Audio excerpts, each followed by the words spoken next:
दोस्तों, आज हम आपको जिद, जुनून और आत्मविश्वास की एक ऐसी कहानी सुनाने जा रहे हैं जिसे सुनकर आपके भी रोंगटे खड़े हो जाएंगे। हमारा ये वादा है कि इस कहानी को सुनने के बाद आपकी भी सोच बदल जाएगी। तो दोस्तों, इस वीडियो को पूरा अंत तक ज़रूर देखना, वरना आप बहुत कुछ मिस कर जाएंगे। दोस्तों, यह कहानी एक ऐसी लड़की की है जिसने अपने आत्मविश्वास और जुनून के दम पर पूरी दुनिया को दिखा दिया कि अगर आप में किसी लक्ष्य के प्रति जुनून और जज्बा है तो शारीरिक विकलांगता भी उसके आगे कुछ मायने नहीं रखती। जब अपने टारगेट के प्रति आप में पागलपन होता है तो असंभव लगने वाला काम भी संभव हो जाता है। यह कहानी है अरुणिमा सिन्हा की, जिनका जन्म यूपी के अंबेडकर नगर में हुआ, जो एक वॉलीबॉल प्लेयर थी।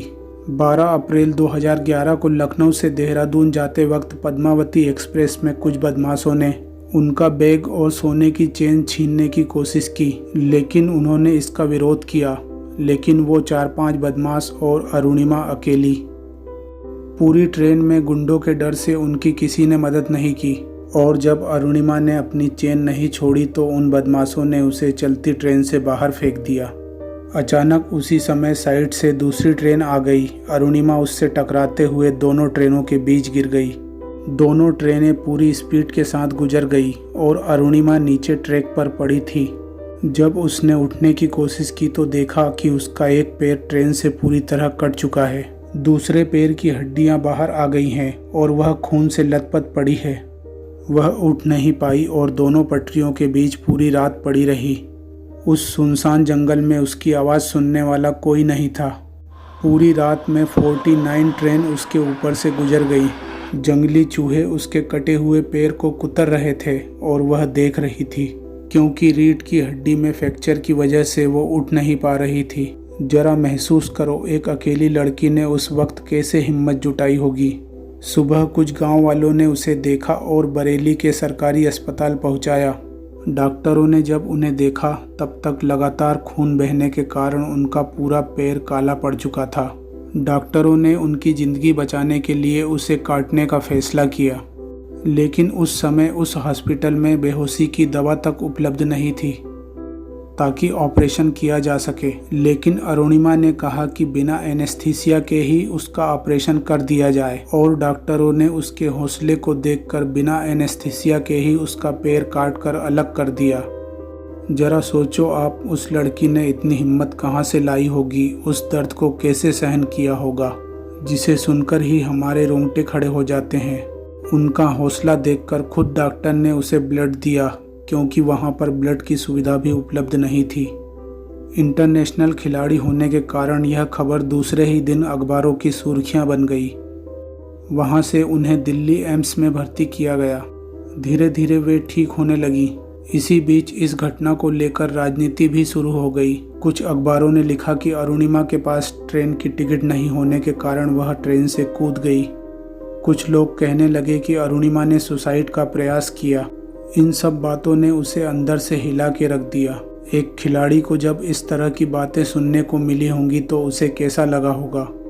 और वहीं पर उन्होंने डिसाइड कर लिया कि वह दुनिया को बता देंगी कि वह क्या चीज़ है। उस वक्त जब उनका एक पैर आर्टिफिशियल था और दूसरे पैर में राड डली हुई थी, और उनकी रीढ़ की हड्डी में 3 फ्रैक्चर थे।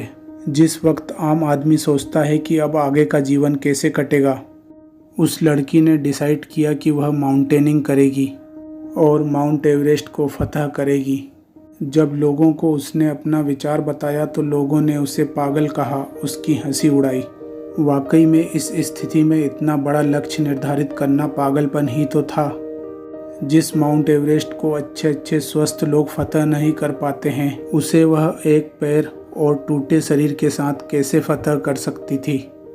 लेकिन यह उस लड़की का पागलपन ही था, जुनून ही था, जिसने उसे इतना आत्मबल दिया कि वह उस रास्ते पर चल सके। सारे लोगों ने कहा कि अरुणिमा, तुम अब कोई छोटी मोटी नौकरी कर लो और अपना जीवन यापन करो। कोई उसके साथ नहीं आया, लेकिन उसके परिवार वालों ने उसका साथ दिया। वह ट्रेनिंग के लिए बछेंद्री पाल से मिलने गई, जो भारत की पहली महिला है जो एवरेस्ट पर पहुंची थी। अरुणिमा की बात सुनकर उनकी आंखों में आंसू आ गए, क्योंकि वह जानती थी कि एवरेस्ट क्या है। लेकिन अरुणिमा का हौसला देखकर उन्होंने भी ट्रेनिंग के लिए मंजूरी दे दी। जब उनकी हड्डियां भी ठीक से जुड़ी नहीं थी, बैकबोन में फ्रैक्चर था, अरुणिमा ने ट्रेनिंग चालू कर दी। जब वह बर्फ पर चलती थी तो उनका आर्टिफिशियल पैर पूरी तरह घूम जाता था। उनके घावों से खून बहने लगता था, लेकिन जिद थी तो जिद थी। उन्होंने अपनी ट्रेनिंग पूरी की। ट्रेनिंग के बाद जब उन्होंने माउंट एवरेस्ट का प्लान किया तो लोगों ने उन्हें बहुत समझाया कि अरुणिमा यहाँ तक तो ठीक था, लेकिन माउंट एवरेस्ट क्या है तुम नहीं जानती हो। यह विचार मन से निकाल दो। लेकिन उनका तो लक्ष्य ही वही था। उन्हें बड़ी मुश्किल से स्पॉन्सरशिप मिली, क्योंकि माउंट एवरेस्ट थोड़े बहुत पैसों से नहीं जाया जा सकता और अरुणिमा का परिवार एक मध्यम वर्गीय परिवार था। एवरेस्ट पर जाने के लिए शेरपाओं के साथ की ज़रूरत होती है, लेकिन कोई शेरपा अरुणिमा को साथ ले जाने के लिए तैयार नहीं हुआ। शेरपा ने कहा कि अगर इसको ले जाएंगे तो इसके साथ साथ हमारी भी जान जाएगी। बड़ी मुश्किल से एक शेरपा उसके साथ जाने को राजी हो गया, लेकिन अभी तो असली चुनौती बाकी थी। जब उन्होंने यात्रा की शुरुआत की तो उनके कैंप से जिस दूरी को पूरा करने में दूसरे माउंटेनरों को 5 घंटे लगते थे, उस दूरी को अरुणिमा 10 घंटे में पूरा करती थी।